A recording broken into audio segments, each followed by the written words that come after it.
Da, hai să mergem, să stăm puțin împreună, a propus Victor vecinului său de la hotel. Ești mereu ca un străin. Victor, dar tu știi că eu nu beau. Poți să mă lași în pace? Lasă-mă, te rog. A făcut Victor cu mâna și s-a îndreptat spre ușă. Voi veni mâine înainte de plecare, așa că poți să dormi liniștit. Invita măcar o fată la tine. I-a făcut cu ochiul partenerului său și a ieșit repede pe ușă, știind că acesta va arunca ceva în el.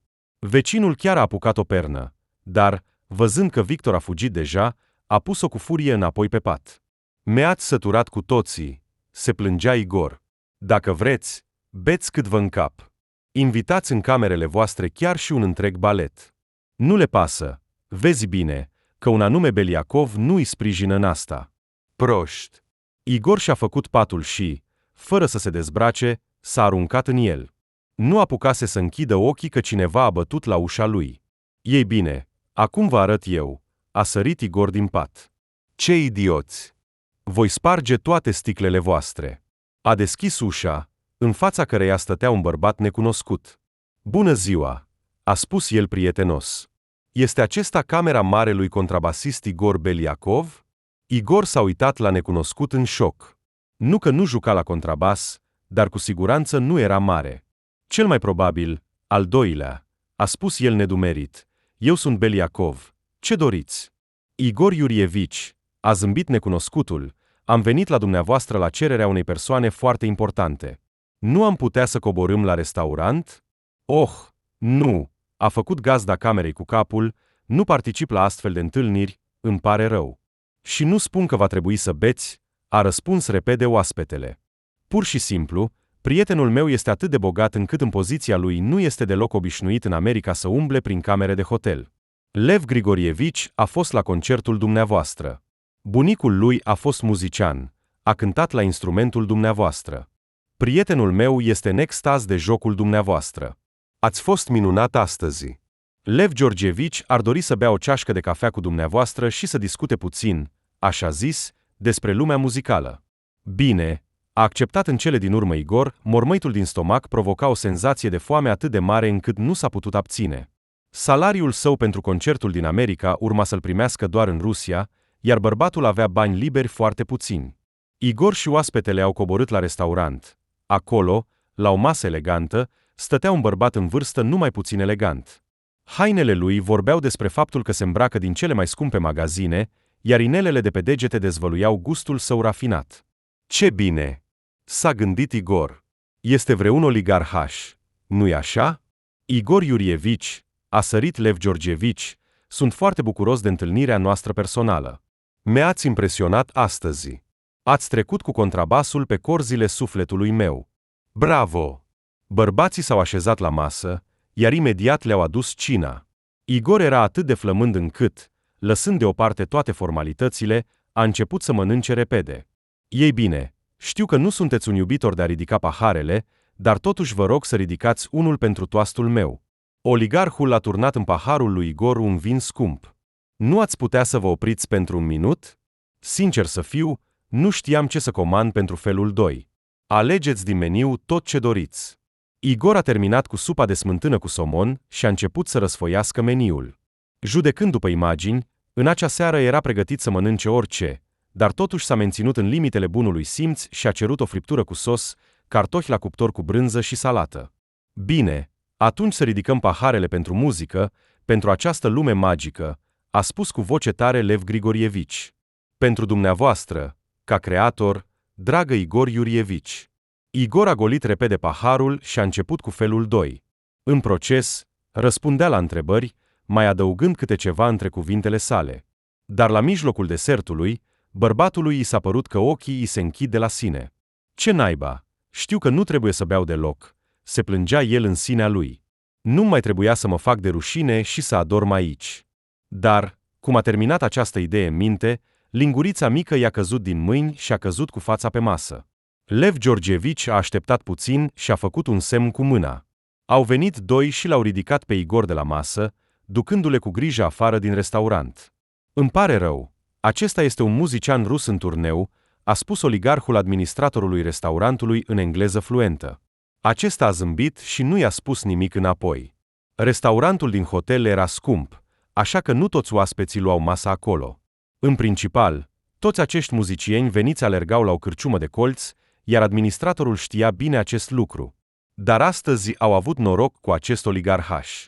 Bărbatul a lăsat restaurantului bacșuri indecent de mari. Cei doi bărbați care îl duceau pe Igor s-au oprit în fața ușii lui. Unul dintre ei a scos cheia din sacoul său. "Hai mai repede!" se plângea celălalt. "E atât de slab, dar cântă probabil o tonă." În cele din urmă, ușa camerei a fost deschisă, iar Igor a fost așezat cu grijă pe pat și ușa a fost închisă din interior. "Scoate-le cu grijă," a spus în șoaptă bărbatul care venise după Igor. "Cum poate cineva să cânte la această chitară?" se plângea el. Celuilalt bărbat i-a reușit să scoată contrabasul din carcasă, pe care l-a așezat cu grijă pe podea. "Bine, hai să începem," a spus el partenerului său. "Iată, ține instrumentul." I-a întins un mic pachet. Oaspetele lui Beliacov a scos cu grijă niște clești, suporturi metalici, lirci. Apoi a scos din buzunar un mic pachet. "Avem suficient timp, el nu se va trezi până dimineața," a zâmbit el. "Așa că vom acționa încet." Bărbatul a scos unul câte unul niște pietre dintr-un ambalaj mic și, prin orificiul de rezonanță, le-a lipit de peretele lateral al instrumentului cu întija metalică. "Bine, acum să le facem un atac," a spus el după 20 de minute. "Am verificat deja de 5 ori totul, dar trebuie să facem încă o dată, pentru orice eventualitate." Amândoi au luat contrabasul din părți diferite și au început să-l zguduie fără milă. Niciuna dintre pietre nu s-a desprins. Apoi au repetat aceeași procedură de câteva ori la intervale diferite. Dar, se pare, totul a fost bine. A șters sudoarea de pe frunte oaspetele lui Beliacov. "Hai să-l punem înapoi și să-l așezăm acolo, lângă perete, unde a stat." După aproximativ 10 minute, cei doi au ieșit din camera lui Igor și, mulțumiți, s-au întors în restaurant, unde îi aștepta șeful. "Treaba e făcută," a spus unul dintre ei. "Am verificat de 5 ori. Puteți să nu vă faceți gris." Igor, trezește-te!" a zguduit bărbatul vecinul de cameră. "Ce? Ai băut ieri? Hai mai repede, avem avionul în 2 ore. Te-am trezit de 20 de minute." "Doamne!" Igor nu putea deschide ochii. "Ce mi s-a întâmplat?" "Vreau să dorm." "Hei!" A alergat vecinul la el și i-a turnat apă dintr-un ulcior. "Trezește-te, altfel rămâi în America." Igor a deschis cu greu ochii. În stare de somn, a început să-și adune lucrurile. Nici măcar nu a realizat cum și-a dat contrabasul ca bagaj.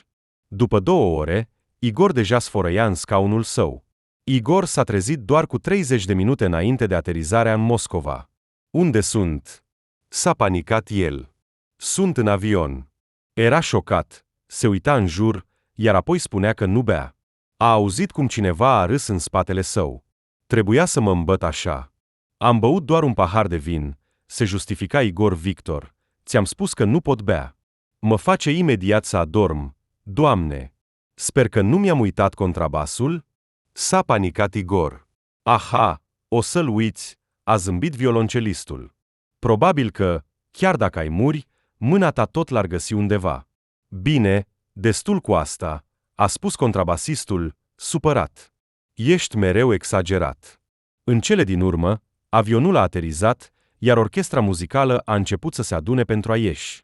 După aproximativ 20 de minute, toți așteptau deja instrumentele lor. "Unde este contrabasul meu?" a spus Igor în șoc, când instrumentul său nu a sosit. "Victor, sunt sigur că l-am dat la bagaj?" "Da, era cu mine," s-a mirat bărbatul. "Hai să ne ducem la administrație." Bărbații au avertizat pe directorul lor și au alergat la administratorul secției de bagaje. "Cum poți să nu-l observi?" se plângea Beliacov. "Ați văzut vreodată un contrabas? Este un sicriu care cântărește 15 kilograme. Nu am putut să-l observ, domnișoară. Eu cânt la el de 10 ani. Bine, acum voi verifica dacă l-au încărcat la bord.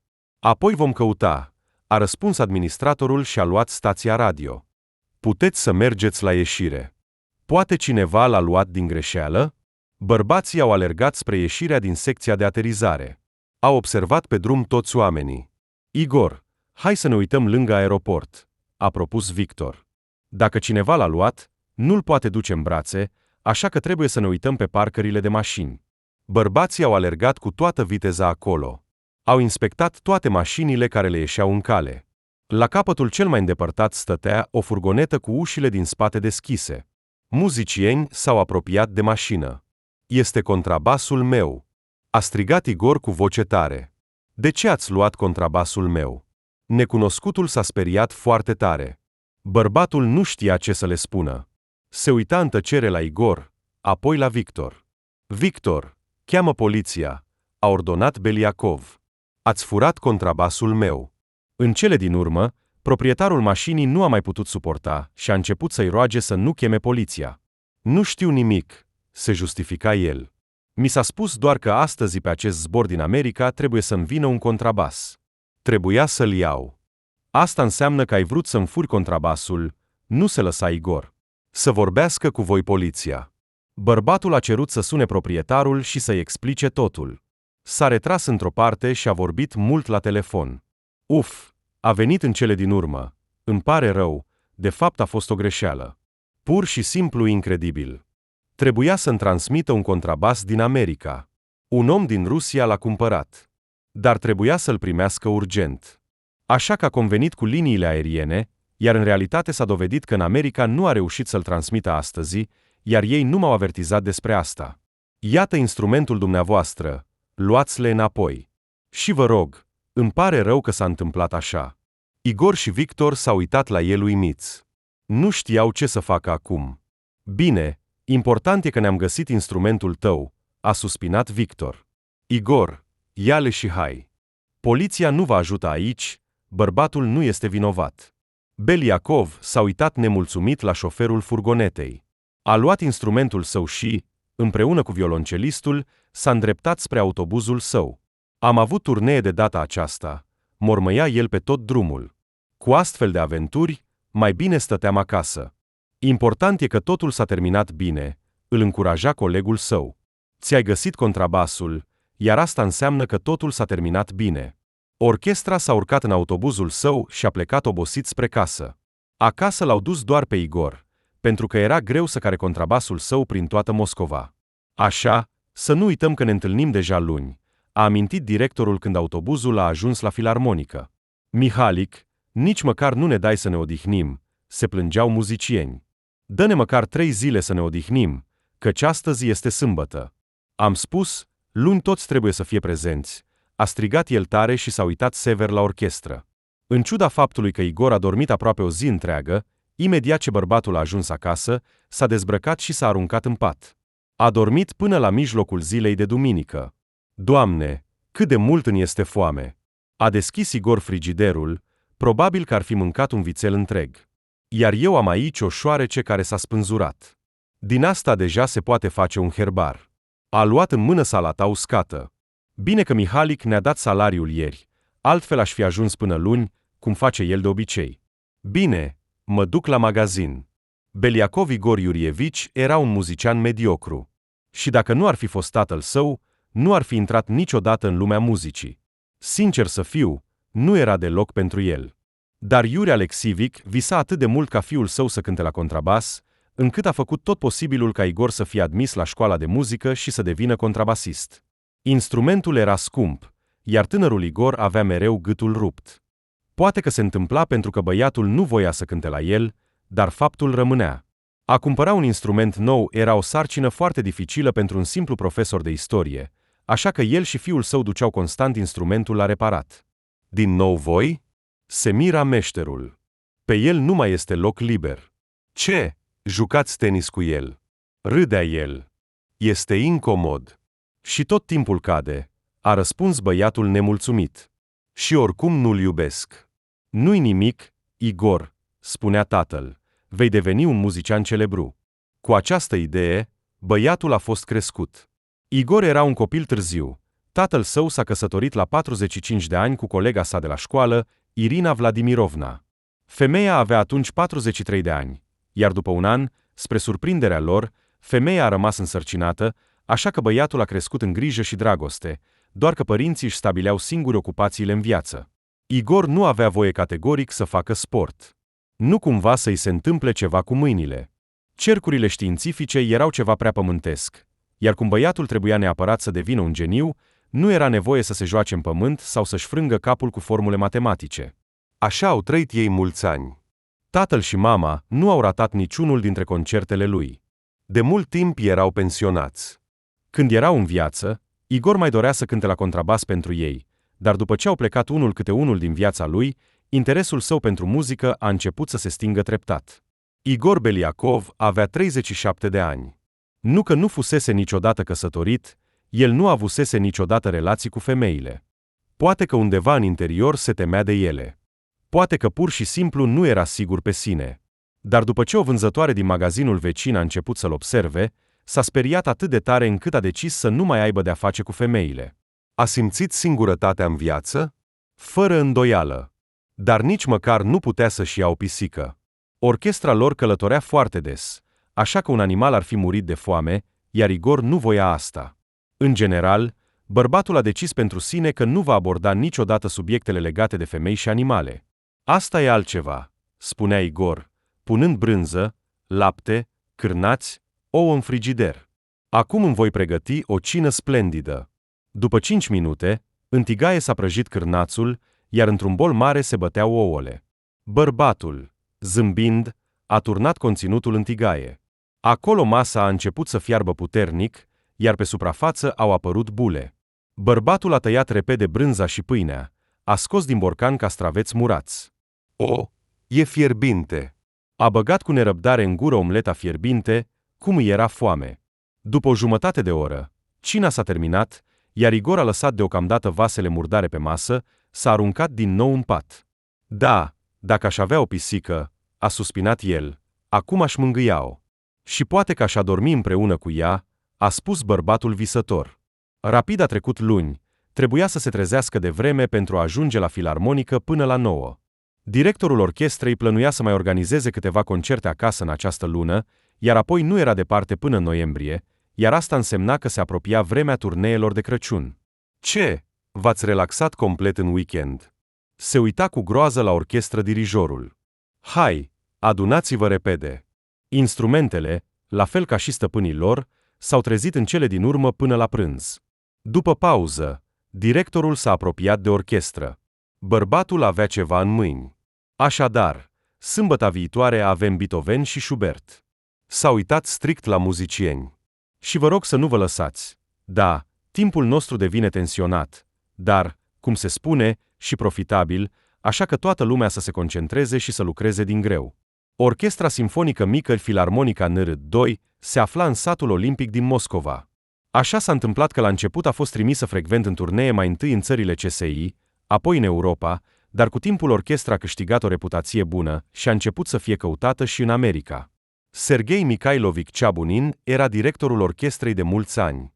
Era un bărbat perseverent. Băieții au călătorit cu el în întreaga lume, dar el cerea de la oamenii săi o capacitate de muncă supraomenească. Numai când totul suna perfect, le oferea muzicienilor puțin timp de odihnă. Credeți că noi, ca orchestră simfonică mică, suntem necesari cuiva?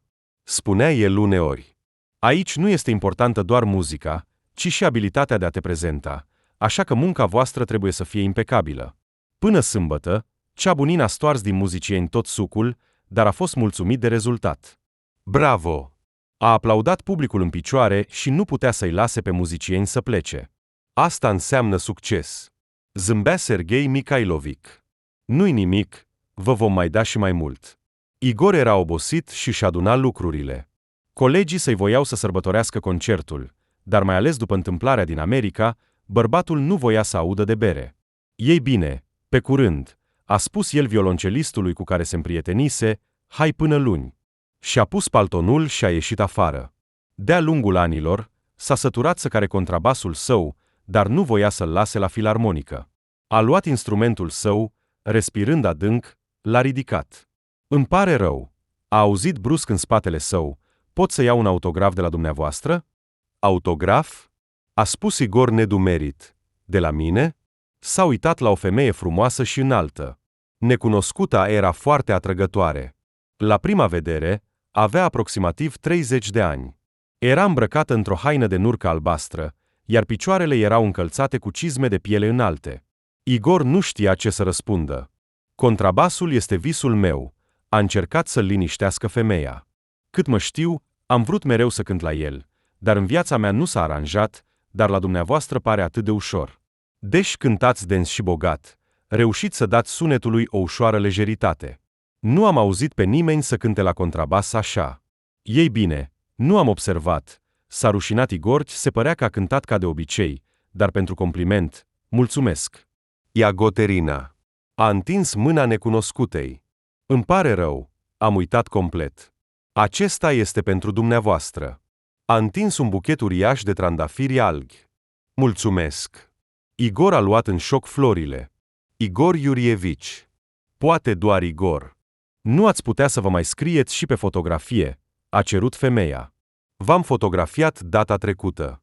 Îmi pare rău că fără să cer permisiunea. Deci, ați venit deja la concertul nostru, s-a mirat Igor. Oh, vin la voi de mult timp, s-a înroșit femeia. Pur și simplu nu am avut curajul să mă apropii. Dar astăzi mi-am dat cuvântul că vă voi mulțumi cu siguranță. Mulțumesc pentru autograf. A luat fotografia din mâinile contrabasistului. Dar nu vă voi mai reține, a spus femeia, s-a întors și a mers în direcția opusă. Igor a privit-o mult timp, nevenindu-și în sine, pentru că în toată cariera sa muzicală acesta a fost primul caz când cineva s-a apropiat personal de el. Poate că, într-adevăr, am cântat atât de bine astăzi, cum voia Mihalic, s-a gândit el, a luat contrabasul său și s-a îndreptat spre stația de autobuz pentru a ajunge la metroul Sud-Vest. Bărbatului îi era foarte greu. Trebuia să poarte contrabasul cu ambele mâini, iar pe deasupra și un buchet uriaș de flori. Pe drum a cumpărat un sac mare și a pus în el trandafirii. Ei bine, a spus Igor după ce a ajuns acasă, scoțând o vază uriașă a mamei, iată un buchet. Este atât de uriaș. Interesant, câți au crescut acolo. A început să numere. Uimitor. 77. Bărbatul era complet șocat. În fața ochilor săi a trecut fața Ecaterinei. Se vedea că femeia nu era săracă. Și, de asemenea, avea gust în muzică. Asta l-a impresionat pe Igor. Pentru așa ceva, aș cânta chiar și în fiecare zi, i-a trecut prin minte, dar bărbatul s-a panicat imediat. Ce prostie! Nu am nevoie de nicio relație romantică. Și, judecând după cum arăta, are un soț.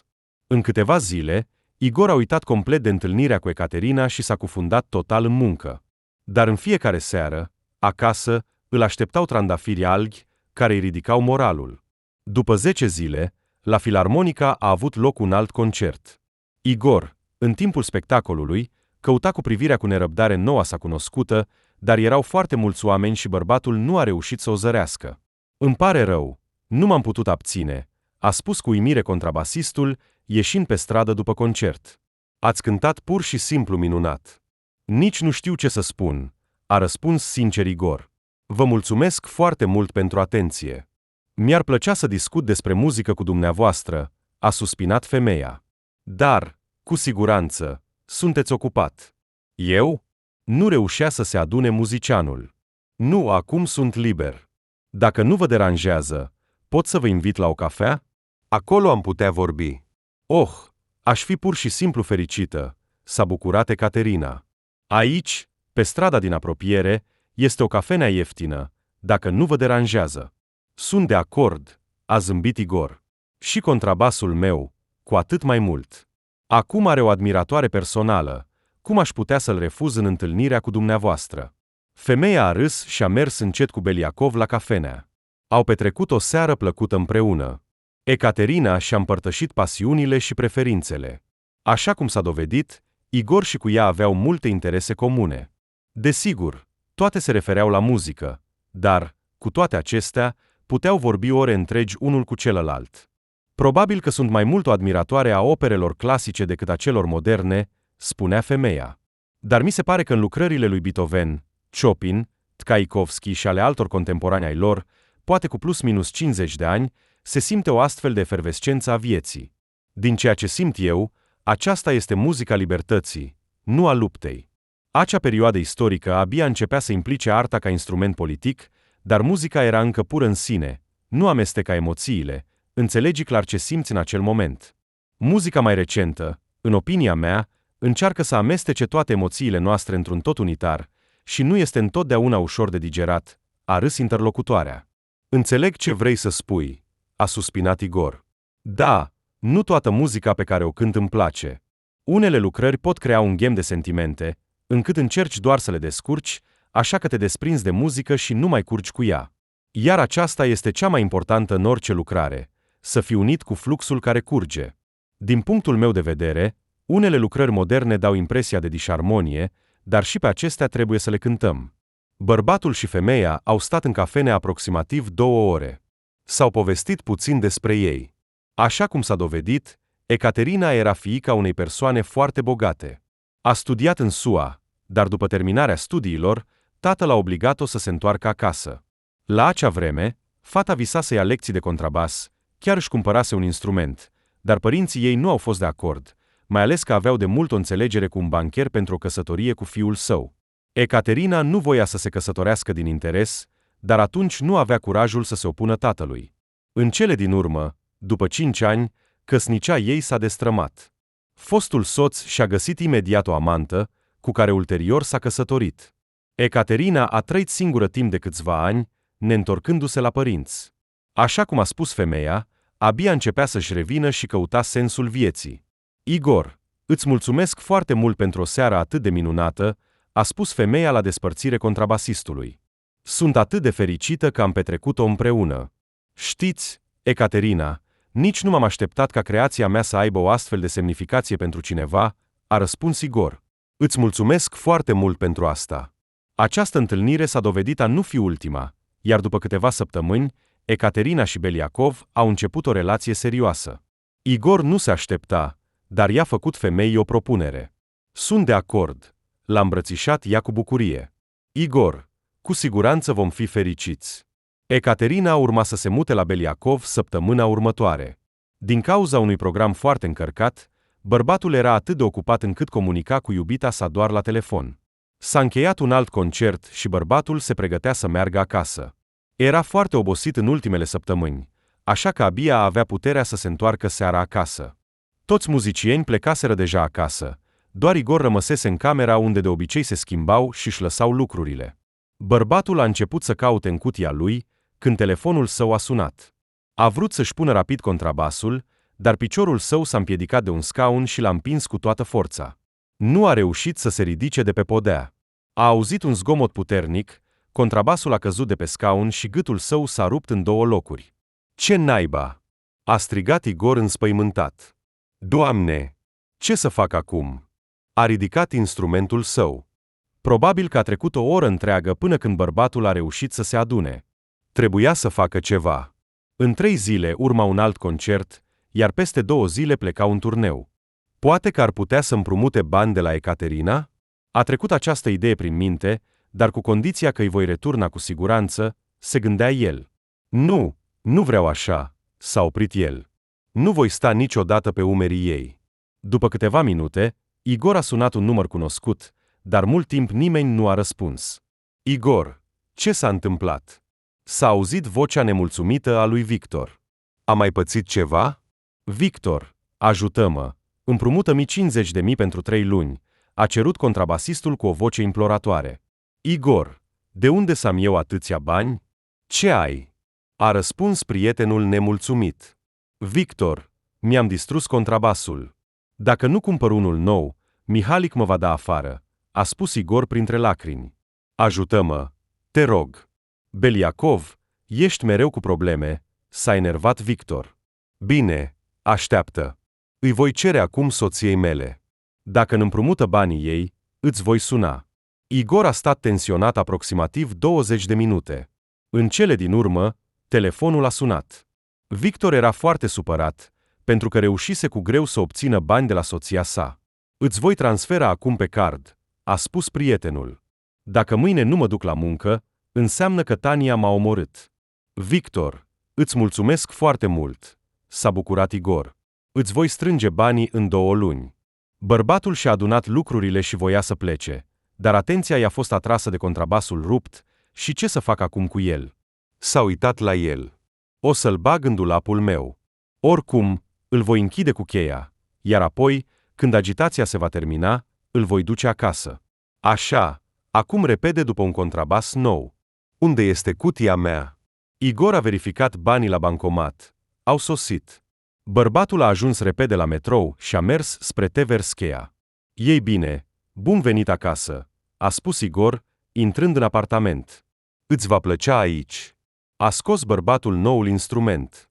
Noul contrabas era, așa cum i s-a părut lui Beliakov, pur și simplu ideal. Bărbatul dorea de mult un instrument nou, dar ori nu avea bani, ori trebuia să facă reparații în vechiul apartament din Moscova. În general, nu a ajuns niciodată la un nou contrabas. Igor s-a așezat confortabil și, închizând ochii, a început să cânte. A interpretat un solo pentru contrabas. Sunetele ieșeau bogate și dense. Proprietarului i-a plăcut. Da, ești bun, l-a îmbrățișat el. Ne vom înțelege, vei vedea. Bărbatul s-a trezit și s-a uitat la ceas, era deja aproape 10 seara. A pus repede instrumentul deoparte și a mers la bucătărie să mănânce. Trebuie să aduc totul în ordine aici înainte de mutare, se gândea el, mestecând o felie de pâine cu cârnați. Așa că voi câștiga bine până la sfârșitul anului, voi returna datoria, iar apoi vom vedea. Cu salariul meu va fi greu să trăim, dar nu voi insista ca Ecaterina să lucreze undeva, se gândea bărbatul. Dar din cauza schimbării programului în turnee, mutarea Ecaterinei a fost întârziată cu câteva zile. Igor, nu te mai îngrijora atât, îl liniștea femeia. Desigur, te voi aștepta, dragul meu. De îndată ce te întorci din turneu, mă voi muta imediat la tine. Înainte de plecarea în Kazahstan, Beliakov trebuia să cumpere câteva accesorii muzicale. Și cum nu avea timp, a decis să se oprească la magazin în ziua în care plecau spre Astana. Așa că bărbatului i-a fost greu să se ducă cu instrumentul. Așteptați, vă rog, un minut, a cerut cineva neașteptat. Vă rog, doar 5 minute. Igor s-a întors și a văzut o fată de aproximativ 27 de ani. Judecând după faptul că stătea lângă un șevalet și picturi, necunoscuta era o artistă de stradă. Ce doriți? A întrebat muzicianul, nedumerit. Îmi pare rău, am puțin timp. Fac repede, doar câteva linii pentru schiță, a răspuns fata și a început să deseneze rapid cu creionul în carnetul ei. Vrei să mă desenezi? S-a mirat Igor. Îmi pare rău, dar sunt împotrivă, mai ales cu acest instrument. Nu-ți poți imagina cât de pictural ești în acest palton și pălărie cu contrabasul tău, a răspuns necunoscuta zâmbind. Este foarte frumos. Îți spun ca artist. Nu e rău, a spus contrabasistul, uitându-se la schiță. Probabil ai talent, simți esența lucrurilor. Anastasia a întins mâna fata. Cred că oamenii din artă ar trebui să se cunoască. Dacă ai nevoie, vino. Eu desenez aici constant. Igor i-a strâns mâna. El, Anastasia, îți sunt recunoscător, dar chiar mă grăbesc, îmi pare rău. Artista i-a făcut cu mâna și a deschis din nou carnetul. În noul cunoscut a văzut o idee pe care dorea să o dezvolte. Igor, după ce a cumpărat tot ce avea nevoie, s-a îndreptat spre stația de autobuz, unde urma să-l ia autobuzul orchestrei. Așa, a spus directorul muzicienilor săi, când așteptau avionul, îi avertizez pe toți să nu se îmbete în prima zi. Mi-ați auzit pe toți. Nu vreau să-mi spuneți apoi că sunt popoare frățești, nu puteam să refuz. În ultima zi, după concert, faceți ce vreți, doar să nu fiți beți la întoarcerea cu avionul. Dar mai devreme, dacă simțeam miros de alcool de la oricare dintre voi, vă voi da afară imediat. Am fost clar? Mihalik s-a uitat cu atenție la fiecare persoană. Data trecută, kazahii au întâmpinat cu multă căldură, iar în prima zi au organizat o petrecere atât de mare, încât următorul concert a fost amânat cu o oră, pentru că jumătate dintre muzicieni nu reușeau să-și revină. Femeile, desigur, nu erau mari iubitoare, dar era un grup de prieteni format din flaut, alt, clarinet și trombon. Aceștia puteau bea toată noaptea și dimineața arătau ca noi.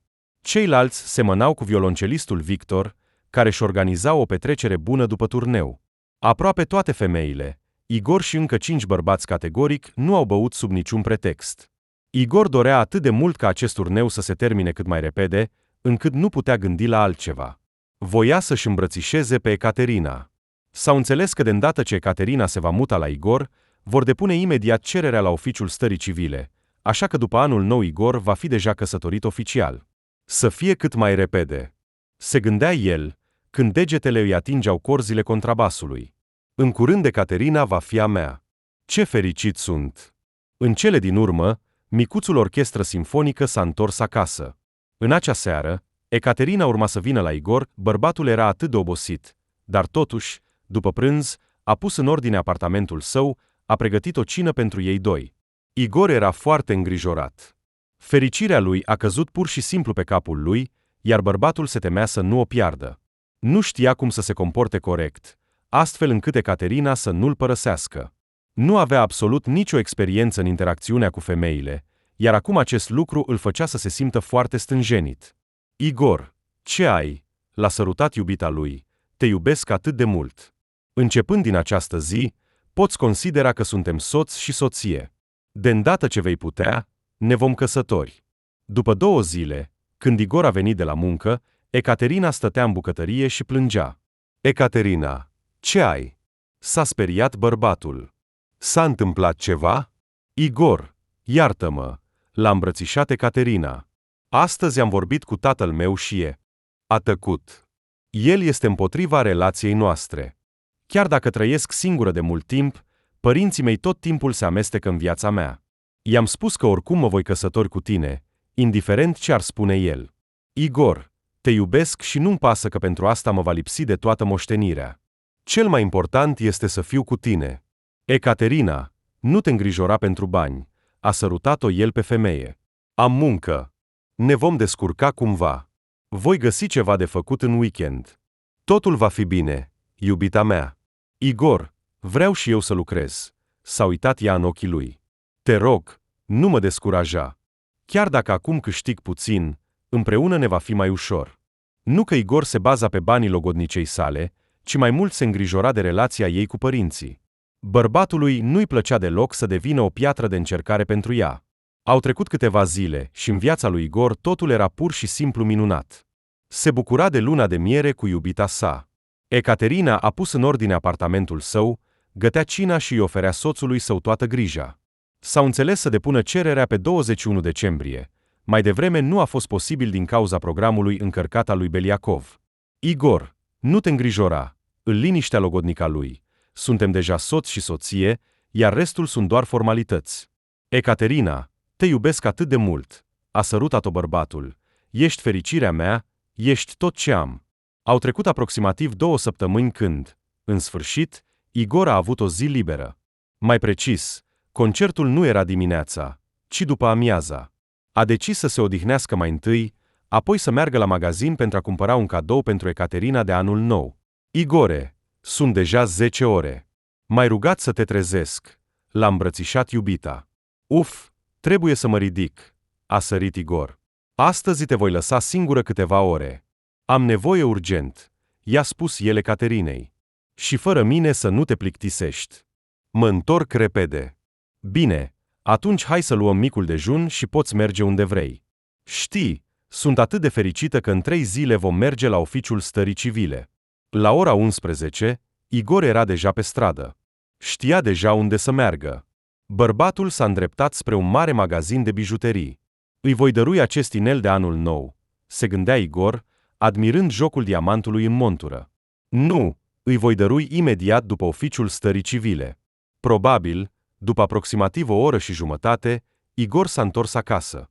Soția s-a examinat contrabasul care stătea în cutie pe podea. Oh, ai revenit deja? A întrebat ea surprinsă. Voiam să simt puțin acest instrument magic. Îmi place atât de mult. Cred că voi începe să iau lecții de contrabas de la tine. A râs femeia. Cu plăcere. Igor s-a apropiat de ea și a sărutat-o. Pentru tine, complet gratuit. După câteva ore începea concertul, iar Beliacov a zburat spre filarmonica. Ecaterina se pregătea să se întâlnească cu un cunoscut de-al ei care îi oferise un loc de muncă. A comandat un taxi pentru soțul ei și a început să se pregătească. Igor era aproape de muncă, când telefonul său a sunat. A apărut un număr necunoscut. Beliacov Igor Iurievici, s-a auzit vocea unui bărbat. Vă deranjează capitanul de poliție Lukianov. Soția dumneavoastră, Demidova Ecaterina Vasilievna a avut un accident. Îmi pare foarte rău. Igor nu a putut înțelege inițial despre ce vorbea. A tăcut la telefon. Apoi a început să înțeleagă sensul cuvintelor spuse de polițist. Ecaterina a avut un accident? A întrebat el cu groază. Este în spital? Inima lui bătea nebunește. Ea mergea cu taxiul și a fost lovită cu viteză de o dubă încărcată. Șoferul a adormit la volan, a răspuns bărbatul. Când am ajuns, ea era încă în viață. Își aduna ultimele puteri și a cerut să vă informăm despre asta. După 5 minute a murit. Vă rog să acceptați condoleanțele mele. Dar unde este ea? A întrebat Igor nervos. Mă duc acum la ea. Spuneți-mi, în ce spital este? Polițistul i-a spus lui Beliakov unde a fost dusă Ecaterina. Acesta a urcat repede în metrou și, după o jumătate de oră, a ajuns la destinație. Spitalul era aproape de el.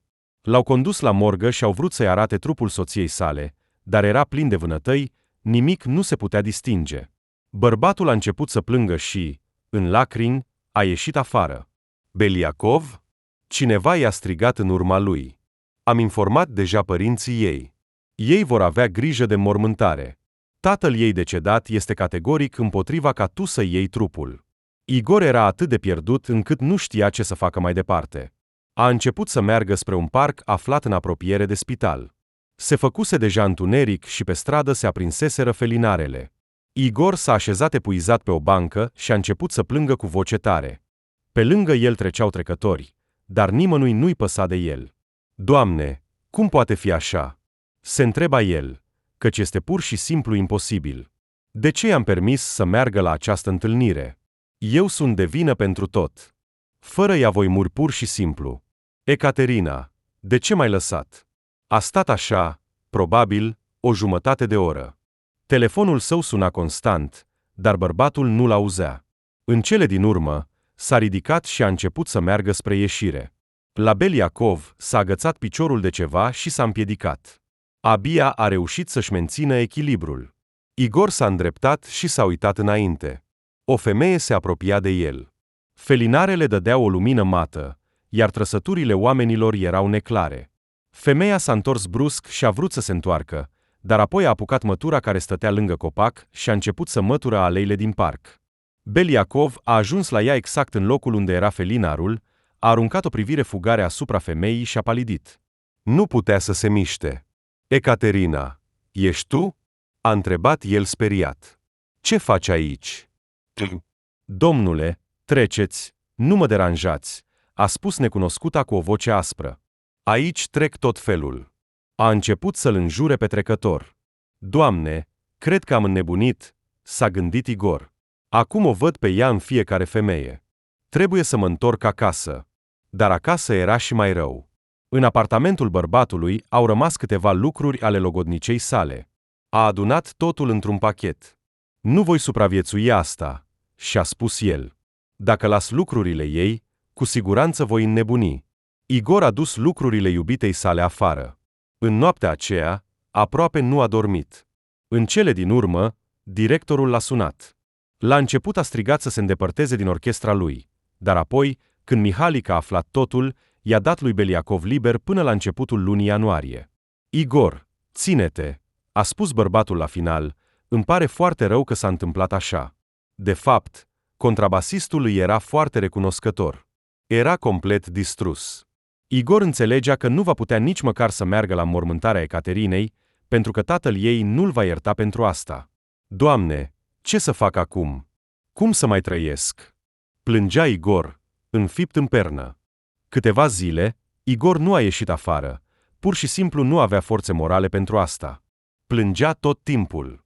Bărbatul lua constant somnifere pentru a dormi mereu. Somnul îi aducea o oarecare ușurare. În a patra zi, în sfârșit, s-a ridicat. Igor a simțit o foame puternică, îi era amețeală, iar poate, la naiba cu viața asta, s-a gândit el. De ce să mai trăiesc, dacă în viața mea nu mai există niciun sens? Dar o anumită forță interioară l-a determinat totuși să se ridice, iar bărbatul s-a târât spre bucătărie. A mâncat ceva, a băut ceai fierbinte și s-a părut că i-a fost puțin mai bine. Igor a scos instrumentul din cutie și a început să cânte un solo foarte trist. Părea că contrabasul murea. Lacrimile curgeau pe obrajii interpretului, dar el continua să cânte. Prietenul său înțelegea foarte bine cât de mult îl durea pe Igor, ar fi putut părea că și contrabasul simțea aceeași durere. Igor se afla într-o stare atât de proastă încât nici el nu putea înțelege cum a ajuns la spital cu contrabasul și cum nu l-a pierdut deloc. Nu-și amintea nici cum au stat împreună pe bancă în parc. După ce a plâns cât a vrut, bărbatul a început în sfârșit să-și revină. Înțelegea perfect că nu poți să te culci în mormânt viu. Igor știa că trebuie să găsească o modalitate de a continua să trăiască. A ieșit pe balcon și a privit afară. Era 19 decembrie și ninge. Aerul rece îi aducea ușurare. Voi încerca să mă plimb puțin, și-a spus el. Poate că îmi vor reveni forțele. Fulgi de zăpadă se învârteau vesel, amintind că în curând va fi anul nou, oamenii de pe stradă se agita. Cum se spune, era sezonul. Acesta va fi cel mai rău an nou din viața mea, a suspinat Igor. În 2 zile, trebuia să depunem cu Ecaterina o cerere la oficiul de stare civilă. A plâns, iar acum totul s-a terminat. Mergea încet pe lângă case, simțind o oboseală puternică, și, în plus, acum dorea constant să fie singur. Oamenii îl iritau foarte mult. Iată-i, fericiții, se întorc acasă, gândea Igor. Acolo îi așteaptă cineva. Toți se pregătesc pentru anul nou, dar de ce eu? De ce mi s-a întâmplat asta? Întreba el pe cineva. Nu am meritat o familie? Ce nu e în regulă cu mine? Cu ce am greșit în fața vieții? Igor înțelegea că era dureros și pentru că acestea erau primele relații din viața lui. Nu pierduse niciodată o persoană dragă, cu excepția părinților. Dar, în ciuda faptului că îi iubea, era cu totul altceva să întâlnești persoana ta și să o pierzi imediat. Asta provoca o rezistență puternică în bărbat. A doua zi, Igor a decis să meargă la filarmonică și să-și ia contrabasul stricat acasă. Era duminică și astăzi nu trebuia să fie nimeni dintre colegii săi acolo. Bărbatul nu dorea să se întâlnească cu nimeni, nu voia să explice nimănui nimic. S-a îmbrăcat, a scos contrabasul nou și l-a așezat cu grijă într-un loc sigur, ca să nu cadă. Apoi Igor a luat un caz de contrabas gol și a ieșit cu el pe stradă. În ciuda faptului că zăpada era peste tot, soarele strălucea afară și era bine. Bărbatul a făcut câteva guri de aer rece și s-a îndreptat spre metrou. Mă voi opri și la magazin, voi lua ceva pentru mine, s-a gândit Igor. De asemenea, mă voi distrage, altfel o să nebunesc de toate aceste gânduri. Contrabasistul era atât de adâncit în gândurile sale, încât nici măcar nu a auzit cum cineva îl striga de câteva minute. Igor, bună ziua! L-a tras cineva de mână. Ești bine? Te strig de vreo 5 minute. Bărbatul a privit fata cu un aer absent, apoi parcă a început să revină în sine. Ah, Anastasia, bună ziua, a spus el în sfârșit. Îmi pare rău, nu te-am auzit. S-a întâmplat ceva cu tine? A întrebat artista. Nu ai față. Vino aici. A luat fata bărbatul de mână și l-a așezat pe scaunul ei. Igor s-a așezat ascultător. Era într-o stare în care nu reacționa la nimic. Iată, ia asta, i-a întins Anastasia o cană din care ieșea abur. Bea. Este un ceai foarte puternic. Îl face bunica mea, iar ea este cunoscută ca vrăjitoare la noi acasă. Îți va da imediat putere. Igor a privit cu indiferență ceaiul și a început să-l bea. Apoi bărbatul nu a mai rezistat și lacrimile au început să-i curgă pe obraz. Soția mea a murit, a spus el încet. Nu știu cum să mai trăiesc acum. Oh, a spus fata îngrijorată, dar nimic. Dacă ai rămas în viață, înseamnă că este pentru un motiv, l-a încurajat Anastasia. Și știi ce? Dacă ești liber acum, îmi voi aduna toate lucrurile și vom merge împreună la o cafenea. Acolo vom vorbi. Nast, îți mulțumesc foarte mult pentru sprijin, a spus Igor, uitându-se la ea. Începea să simtă cum puterile îi revin. Dar trebuie să-mi iau acum contrabasul vechi. Atunci te voi aștepta pe drumul de întoarcere, a zâmbit artista. Când te întorci, te rog, vino la mine. Te voi ajuta, cel puțin te voi susține. Igor a încercat să zâmbească. I-a mulțumit fetei, a luat cazul său și, fără să se oprească la magazin, s-a îndreptat spre filarmonică. Anastasia nu l-a mințit. După o jumătate de oră, Igor a simțit o revenire atât de puternică a forțelor, încât din nou a vrut să trăiască. Asta era cu adevărat un ceai miraculos. Bărbatul a zâmbit, stând în metrou. Era prima dată în viața lui când încercase așa ceva. Igor nu știa dacă o va mai vedea pe Anastasia în acea zi. S-a adâncit din nou în gândurile sale, dar de data aceasta nu simțea o durere atât de chinuitoare. Bărbatul și-a luat contrabasul vechi din filarmonică și a coborât din nou în metrou. Uitase complet de artista de pe stradă. Mai avea câteva stații până acasă, dar ceva din interior l-a făcut totuși pe Beliakov să se întoarcă. Igor. S-a bucurat Anastasia. Cât de fericită sunt că te-ai întors. Așteaptă un minut. Acum îmi adun lucrurile. Fata a luat câteva picturi și s-a oprit imediat. Nu putea să se miște câteva minute. Apoi a apucat repede un caiet și un creion și a început să deseneze ceva. Beliakov o privea nedumerit. Igor, a spus ea încet. Mi se pare că cineva te urmărește. Astăzi, când ne-am întâlnit prima dată, am văzut deja acea persoană. Se uita foarte atent la tine. Acum am văzut din nou cum te observă. Nu te întoarce, comportă-te calm. Cine? A întrebat Igor nervos. Ești sigură? Poate că este doar un trecător. Anastasia i-a întins bărbatului schița ei. Igor s-a uitat atent la ea. I s-a părut că fața din desen este cunoscută, dar nu își putea aminti unde a mai văzut-o. Igor, îți spun asta ca artist, a zâmbit Anastasia. Observarea detaliilor este profesia mea. Și ce ar trebui să fac acum? A spus Igor îngrijorat. Mi se pare că l-am văzut deja undeva, dar nu știu unde. Atunci ar fi mai bine să ne despărțim, a propus Anastasia. Fă-te că ai cumpărat un tablou de la mine, dar pe această foaie scrie-mi numărul tău de telefon și, dacă vrei, adresa. Te voi suna imediat, iar apoi vom acționa în funcție de circumstanțe. Dacă simți că ești în pericol, sună-mă imediat. Atunci voi anunța poliția. Dacă plecăm acum împreună de aici, ei ne vor urmări pe amândoi și cu greu cineva ne va putea ajuta. Da, pe acesta, a spus Igor cu voce tare, arătând spre un tablou. Îmi place foarte mult. A scos ceva din geanta sa și a scris repede, apoi a făcut pe cineva că pune bilețelul în buzunarul său. De fapt, i l-a întins împreună cu banii. Acum, cel mai important este să duc totul acasă, a râs Igor. Îți mulțumesc foarte mult. Sunt foarte mulțumit. Anastasia i-a făcut un semn discret, iar Igor, luând contrabasul și pachetul cu tabloul, s-a îndreptat spre metrou. Fata a văzut cum necunoscutul l-a urmat. Igor, a auzit el vocea Nastei când telefonul său a sunat. Te-a urmărit. Fii atent. Dacă se întâmplă ceva, sună-mă imediat. Bine, am înțeles, am convenit, a răspuns Igor și a închis. În interior, totul îi tremura. Să te pierzi chiar și într-un oraș mare cu un contrabas nu era ușor, așa că Igor a intrat în panică. Încerca cu disperare să-și amintească fața pe care Anastasia o desenase. Igor a scos din nou desenul ei, a privit în jurul său în vagon, dar necunoscutul nu era acolo. Igor a alergat spre casa lui. Se tot întorcea, dar nimeni nu-l urmărea. În cele din urmă, bărbatul a intrat în apartamentul său și a închis ușa. Ce înseamnă toate acestea? A spus Igor cu groază. Ce vrea de la mine? Dacă aș putea doar să mă amintesc unde l-am văzut, totul ar fi clar, dar nu pot. Ce naiba? A înjurat el. Igor a sunat-o pe Anastasia și i-a spus că a ajuns acasă. Bărbatul nu putea să se liniștească mult timp. În cele din urmă, s-a mai calmat puțin și, punând cazul, a început să scoată contrabasul său vechi. Ce să fac cu el? Se gândea Igor. Nu vreau să-l arunc acum. Probabil că îl voi băga pentru o vreme în debara, să stea acolo puțin.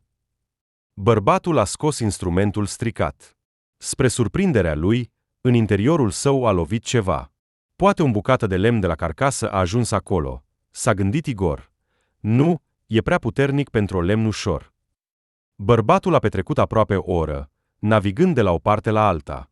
În cele din urmă, din cea mai largă parte a orificiului rezonator a căzut un mic pachet alb. Ce este asta? A spus Igor, luându-le în mâini cu uimire. Ceva este înfășurat acolo. O, Doamne! Este o piatră! Bărbatul privea șocat la micuța piatră strălucitoare de 1 carat. Se lumina cu o nuanță roz pal.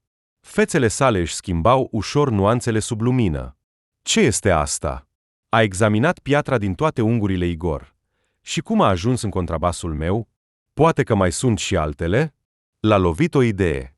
Igor nu dorea să-și distrugă instrumentul vechi, îi era milă de el. Dar înțelegea că va trebui să se ocupe de asta. Mama sfântă! S-a apucat de cap când a văzut că pe partea laterală erau lipite multe pachetele mici. Erau 14 la număr. Doamne! Ce să fac acum cu asta? Acum trebuie să-l ascund în debara. Acolo cu greu îl vor căuta. Probabil că de aceea acești oameni m-au urmărit. Igor a deschis ușa și a privit cu atenție în jur. Pe casa scării nu era nimeni. Bărbatul s-a furișat pe vârfuri până la debara și a dus acolo contrabasul vechi. L-a pus într-un loc cât mai greu accesibil și l-a acoperit cu diverse lucruri. Igor s-a întors imediat. Așadar, cu asta e totul clar, gândea el intens. Cineva mi-a pus în contrabas pietre prețioase. Dacă ar fi fost doar niște prostii obișnuite, de ce ar fi trebuit să fie totul așa organizat? Dar unde s-a întâmplat asta? În America. A sărit Igor de pe scaun. O, Doamne! A alergat la paltonul său și a scos desenul Nastei. Este acel tip care m-a invitat la restaurant.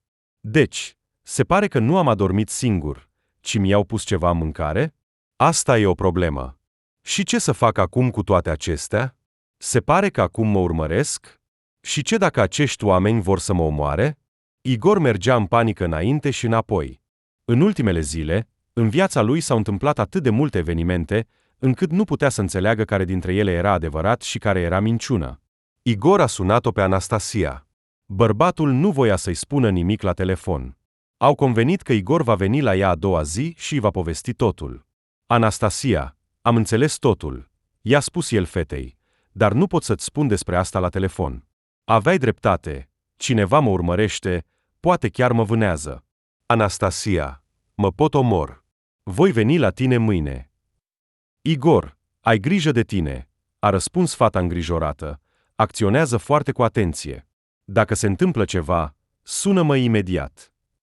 Noaptea, pentru Beliacov a fost fără somn. Se întorcea de pe o parte pe alta, dar somnul nu venea. Deasupra capului său a apărut zorile, iar Igor a ieșit în bucătărie.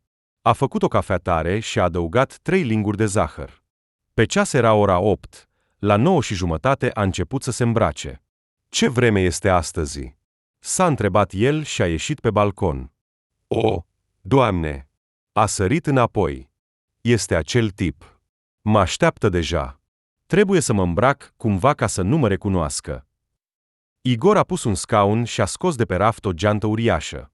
Cândva, tatăl său împreună cu elevii săi jucau scenete istorice. Așa că avea și miustăți, și peruci, și burtă falsă. O, Doamne, arăt ca un husar. Se uita cu groază la sine Igor. Bine, principalul lucru este că acum nu mă recunoaște. Bărbatului îi era incomod să meargă cu burta falsă, dar, îmbrăcând vechea jachetă voluminoasă a tatălui său, a început să se simtă mai bine. Arăt ca un cerșetor din vremurile lui Pușkin. A râs Igor. Sunt de acord cu orice, doar să nu mă recunoască acel tip. Igor a luat un rucsac și, în această formă, a ieșit pe stradă. A trecut pe lângă bărbatul care îl urmărea, iar picioarele i s-au făcut moi. Igor abia se putea stăpâni să nu înceapă să alerge. Necunoscutul s-a uitat la el cu atenție, dar apoi s-a întors indiferent. Era evident că nu l-a recunoscut. Doamne, se pare că a funcționat, murmura bărbatul. Cel puțin, nu-l văd. Igor a ajuns la stația de metrou dorită și s-a uitat în jur. Nu a observat persoana care stătea lângă casa lui. S-a îndreptat rapid spre locul unde stătea de obicei Anastasia. Igor abia se putea stăpâni să nu râdă, dar te-ai mascat, nu te recunoaște deloc. Anastasia, acel tip a stat dimineața lângă casa mea, a șoptit bărbatul. Am intrat într-o situație atât de complicată încât nu îți poți imagina. Vor să mă încadreze. Mai exact, au adus contrabandă în Rusia prin mine. Au folosit contrabasul meu pentru transportul pietrelor prețioase. Nu știu ce să fac acum. Igor, cu siguranță trebuie să mergi la poliție. S-a uitat serios la el artista. Nimeni nu te va putea proteja de bandiți. Du-te acasă, adună toate lucrurile necesare. Îți voi spune adresa unde trebuie să vii, iar mâine dimineață vom merge la poliție. Vor face tot posibilul pentru a obține aceste pietre. Aceasta este adresa unei camere subterane. Acolo locuiesc și lucrez. Astăzi vei dormi la mine. Fata i-a dat bărbatului o notă. Bine, hai. Te aștept la mine în 3 ore. Eu voi mai lucra puțin aici, ca să nu atrag suspiciuni, iar apoi mă voi întoarce repede acasă. Te voi aștepta acolo. Totul era atât de neobișnuit pentru Igor Anastasia, o fată complet necunoscută, care l-a ajutat, nu-i provoca niciun fel de suspiciune. Bărbatul, desigur, era speriat, dar în afară de această artistă, nu mai avea pe nimeni altcineva. Igor nu dorea să-l implice pe violoncelistul Victor în problemele sale, totul s-a întâmplat atât de repede, încât Igor s-a încrezut complet în noua sa cunoștință. Și, de asemenea, se gândea că, dacă Anastasia ar acționa împreună cu ei, nu l-ar fi pus pe acel bărbat care îl urmărea, ce sens ar avea pentru ea. Igor s-a întors acasă. Apropiindu-se de casa sa, nu a observat pe nimeni. Igor a intrat rapid în apartament și a început să-și adune lucrurile. Dintr-o dată, cineva a sunat. Bărbatul a sărit de frică. A privit cu atenție prin vizor, era același om. Igor nu știa că acest observator a sunat la apartamentul său de mai multe ori, dar, cum nimeni nu a răspuns, s-a întors la mașina care stătea aproape de casă. Ei bine, hai să deschidem, a spus un alt bărbat. Caută totul acolo. Dacă nu găsești, atunci vom lua direct pe el. Bine, a răspuns primul. Atunci deschid ușa lui. Fii pe fază, poate am nevoie de ajutorul tău. Igor a sărit înapoi de la ușă cu groază. A auzit clar cum cineva încerca să-i deschidă lacătul. Anastasia. El forțează ușa apartamentului meu. A reușit să spună Igor într-o secundă. Ușa s-a deschis și pe prag a apărut necunoscutul. A închis repede ușa din interior. Ce mascaradă ai organizat? A râs oaspetele, văzându-le pe Beliacov. Cu atât mai bine. Asta înseamnă că ești deja la curent că te-am urmărit. Dă-mi contrabasul tău și te vom lăsa în pace, a ordonat el. Uite-l acolo, a arătat Igor cu o mână tremurândă. Luați ce aveți nevoie de la mine. Necunoscutul a alergat repede și a deschis cazul. A aruncat instrumentul pe podea cu furie. Acesta nu este contrabasul. S-a apropiat de el și a scos un pistol din buzunar. Unde ți-ai pus contrabasul vechi? Păi, eu am avut întotdeauna doar acesta. Încerca Igor să vorbească calm. Nu am altul. Bine, îmbracă-te repede, a ordonat bărbatul, să vorbească cu tine șeful. Nu merg nicăieri cu voi, a spus Igor rece. Bărbatul înțelegea că bandiții aveau nevoie de el viu și nu-l vor omori până nu vor afla unde este contrabasul său vechi. Bagira, urcă, am probleme, a raportat necunoscutul cuiva. Îmbracă-te, ți-am spus, sau îți voi împușca picioarele. Nu te îngrijora, am un supresor, nimeni nu va auzi asta. Pe picioare tremurânde, Igor s-a apropiat de masă, unde se afla jacheta sa. S-a îmbrăcat încet. I s-a făcut rău. Era pe cale să cadă când cineva a bătut ușor la ușă. Necunoscutul a deschis-o, iar în coridor s-a auzit o voce de femeie. Ecaterina? A spus Igor cu șoc. Ești tu? Dar, și atunci totul s-a învârtit în fața ochilor lui, iar Igor a căzut fără conștiință pe podea. Ce idiot! A înjurat femeia. Trebuie să găsești un idiot ca acesta. Caută întrusa de prim ajutor, poate are amoniac. A ordonat ea bărbatului. După câteva minute, Beliacov a fost readus în simțiri. Abia a reușit să-și deschidă ochii. Totul se învârtea în jurul lui. Ecaterina, dar tu ai murit, a spus el cu greu. Te-am văzut eu însumi în morgă. Ei bine, după cum vezi, am înviat, a răspuns femeia cu răutate. Hai, ridică-te, avem puțin timp. Baranov Dima Fiodorovici era originar din regiunea Rostov. Părinții săi s-au născut și au trăit toată viața în satul Nicolskoi. Băiatul avea o mare putere fizică încă din copilărie, iar când a împlinit 18 ani, a început să arate ca un adevărat erou. În lupte nu avea rival. Toți cei care se luptau cu el pierdeau întotdeauna. A început să se gândească la o viață mai bună și a plecat să muncească în Rostov. La început, Dima a fost bodyguard într-un club de noapte. Accesul la toate plăcerile, chiar și clandestin, l-a convins pe băiat că viața la țară și munca fizică grea nu sunt pentru el. Când a împlinit 20 de ani, s-a apropiat de el odată un necunoscut. "Văd că ești un băiat fără frică," i-a spus lui Dima. "Avem nevoie de astfel de oameni. Dacă vrei o muncă normală, nu să slujești în cluburi de noapte, vino la noi." "Și cine sunteți voi?" a întrebat băiatul, uitându-se în ochii necunoscutului. "Și ce muncă vrei să-mi oferi?" "Văd că nu te ferești de cuvinte," l-a bătut pe umăr bărbatul. "E bine. Iată, ia asta." I-a întins o bucată de hârtie. "Va fi interesant, vino." La intrare, spune că ai venit la șoim. Dima a răsucit hârtiuța în mâini, a pus-o în buzunar. Nu se poate spune că oferta necunoscutului l-a interesat foarte mult, se simțea bine și în clubul său de noapte, dar după o săptămână băiatul s-a hotărât totuși să-l viziteze pe noul său cunoscut. "Ah, ești tu? Ei bine, intră." S-a bucurat șoimul. "Ei bine, spune-mi, cum îți merg treburile?" "Treburile sunt ca de obicei," a răspuns băiatul calm. "Totul ca la toți." "Ei bine, dacă ești sătul de o viață ca a tuturor, pot să-ți ofer ceva mai interesant." A privit bărbatul cu o privire vicleană. "Ei bine, depinde de ce." Nu și-a scăzut privirea Dima. "Știți că totul are un preț." "E bine că știi cât valorezi," l-a bătut pe umăr șoimul. "Înseamnă că ne vom înțelege." Și s-au înțeles. Șoimul era unul dintre ajutoarele autorității locale, iar cum erau anii 90, se putea face orice. Dima a început cu șantajul local, iar după un an a fost promovat la o funcție similară cu cea de șef de echipă. Șoimul își avea sufletul în ajutorul său, dar băiatul nu știa încă pe cine servește. Cunoașterea cu cel mai mare mafiot a avut loc din întâmplare. Aproximativ 2 ani după ce Baranov a început să lucreze pentru gruparea criminală, aceasta a început să aibă mari probleme cu Moscova. Rostovienii nu voiau să-și cedeze pozițiile în fața capitalei. În plus, poliția lor era de partea lor, așa că moscoviții trimiteau tot timpul asasini pentru a-l elimina pe liderul mafiei din Rostov. Într-una dintre aceste confruntări a fost implicat și băiatul. A respins atacul asupra unuia dintre colegii săi, care a fost ucis la volan. Dima a sărit rapid în mașină, iar, după cum s-a dovedit, în ea era încă o persoană, iar băiatul a izbit cu viteză raidul, reușind să scape. El și pasagerul său s-au pierdut într-unul dintre satele din jur. "Îți mulțumesc, mi-ai salvat viața." I-a întins mâna necunoscutul, iar inelele străluceau în diferite culori pe degetele sale. Baranov atunci nu a înțeles încă despre ce era vorba. După un timp, șoimul l-a chemat pe radio în mașină.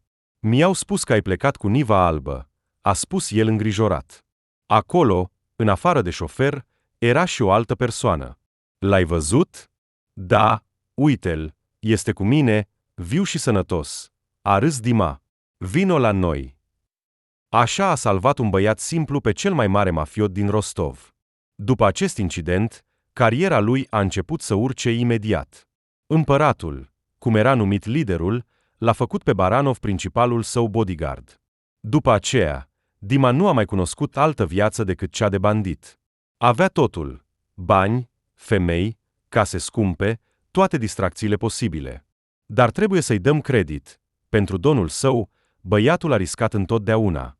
Așa că, după 3 ani, Moscova a organizat o adevărată razie asupra bandei. Baranov și-a protejat împăratul cu pieptul, dar din 30 de oameni au reușit să supraviețuiască doar 3, inclusiv Dima, acesta din urmă avea numeroase răni. "Dima, acum ești liderul.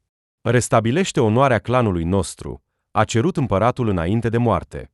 "Te dedic ție," a spus el, dar nu a terminat și și-a închis ochii. Baranov nici el nu știa dacă va supraviețui, dar după 6 luni în spital, a fost externat în stare normală acasă. Tânărul a adunat rămășițele oamenilor săi, nu erau mulți. "Așadar, pentru noi aceasta este o chestiune de viață și de moarte, dar trebuie să ne restabilim onoarea." A început el discursul. "Înainte de moarte, împăratul m-a numit lider.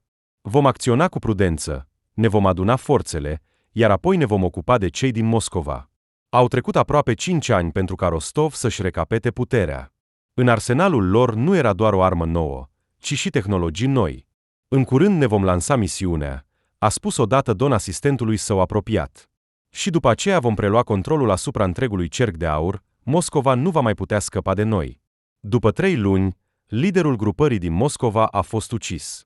Toți erau în stare de șoc. Ți-am spus, Neiron, că vei avea un sfârșit prost, a râs Don cu gura plină. Cu mine nu sunt glume, a zdrobit el un pahar cu whisky în mână. Dar după încă 3 luni, Baranov și oamenii săi apropiați au fost arestați. Don era în furie totală. Nu voi permite nimănui să stea în calea mea, striga el. De îndată ce voi ieși de aici, nu va mai fi loc pentru voi toți.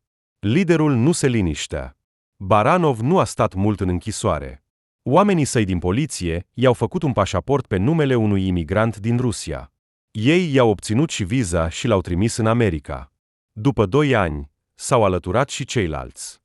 Știți, a spus odată Don, care în America prefera să se numească Sfântul Loas. Nu mai vreau să mă ocup de toate aceste afaceri murdare. Ne schimbăm complet direcția activității noastre. Fără mai multe crime. Și cu ce ne vom ocupa atunci? A întrebat unul dintre oamenii săi. Păi, vom merge prin lume cu mâna întinsă, a râs el. Prietenii, vremurile se schimbă, a răspuns Loas. Se deschid noi, aș spune, oportunități incredibile. De ce să ne murdărim mâinile și să ne asumăm păcatul pentru viața altor oameni, când acum întreaga lume începe să se învârte în jurul noilor tehnologii din lumea artei, metalelor rare și pietrelor prețioase? Loas, ce ai de gând? Întrebau unii, apoi alții. Vrei să pictăm tablouri? Se auzeau râsete. Ei bine, pentru început avem deja o comandă, a spus liderul misterios. Un foarte mare colecționar din Rusia vrea să obțină un tablou mic, dar incredibil de valoros pentru el. Deci trebuie să-l furăm și să-l aducem la Moscova, a sugerat un mafiot pe nume Sigal. Furtul nu este o problemă pentru noi, a suspinat Sfântul Loas. Cel mai greu este să transportăm tabloul peste graniță. Și pentru asta avem nevoie de minte. Mă înțelegi? Astăzi, cel mai scump bun nu sunt pistoalele voastre și nu pumnii, ci mintea și istețimea voastră. Prima afacere a decurs ușor. Poliția din SUA nu a reușit să găsească tabloul dispărut. În America, Baranov avea propria afacere oficială, plătea toate impozitele la timp. Oamenii săi erau înregistrați ca muncitori la fabrica lui, așa că nu aveau ce să-i reproșeze. După prima afacere, Sfântul Loas a început să se ocupe doar de transportul în Rusia a unor lucruri foarte valoroase și unice. Oamenii săi elaborau planuri foarte ingenioase, cererea pentru astfel de scrocherii creștea în fiecare zi. Deoarece totul era gândit până la cele mai mici detalii, inclusiv aplicarea legilor fizicii, Baranov și noua sa echipă au realizat foarte multe afaceri mari.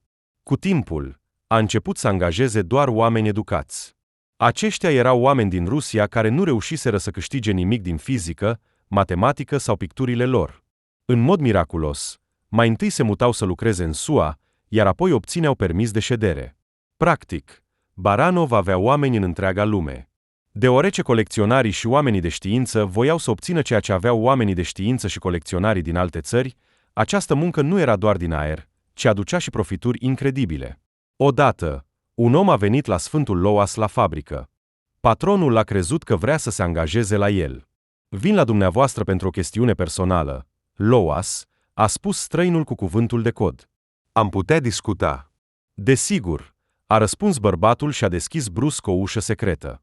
Baranov a intrat împreună cu oaspetele, iar ușa s-a închis imediat. Astfel de camere secrete erau foarte multe în întreaga fabrică, nici măcar toți oamenii lui Loas nu știau despre ele. Dar mai era și un alt secret, care era strict păzit. Sub fabrică exista un tunel subteran care ieșea la câmp. Acolo, sub pământ, fusese construit un hangar pentru 2 avioane. În caz de urgență, Baranov și oamenii săi puteau zbura în Cuba, unde avea un castel construit dintr-un material impenetrabil. Te ascult, a întrebat Loas, așezându-se confortabil în scaunul său. Ce trebuie să facem?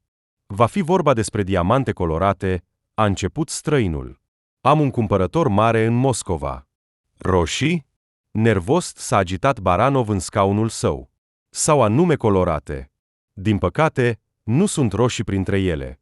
Există roz, albastre și smarald, a răspuns bărbatul. În total 15 bucăți, cu greutăți între 1,5 și 3 carate. Nu-i rău, s-a bucurat mafiotul. În ce condiții ai dori să desfășori această afacere? Diamantele din colecție au o valoare totală de aproximativ $50 de milioane, a privit oaspetele direct în ochii lui Baranov. Îți voi da 30%. Nu, ce spui? A obiectat patronul. Nu există astfel de tarife. Poți să-ți imaginezi cu ce risc mă confrunt. Doar 50. Oaspetele nu era pregătit pentru o astfel de ofertă. A promis că se va gândi, l-a mulțumit pe Loas și a plecat. Dar, se pare că neavând pe nimeni altcineva, bărbatul a revenit la Baranov după o săptămână. Bine, a spus el, la 50. A fost de acord oaspetele.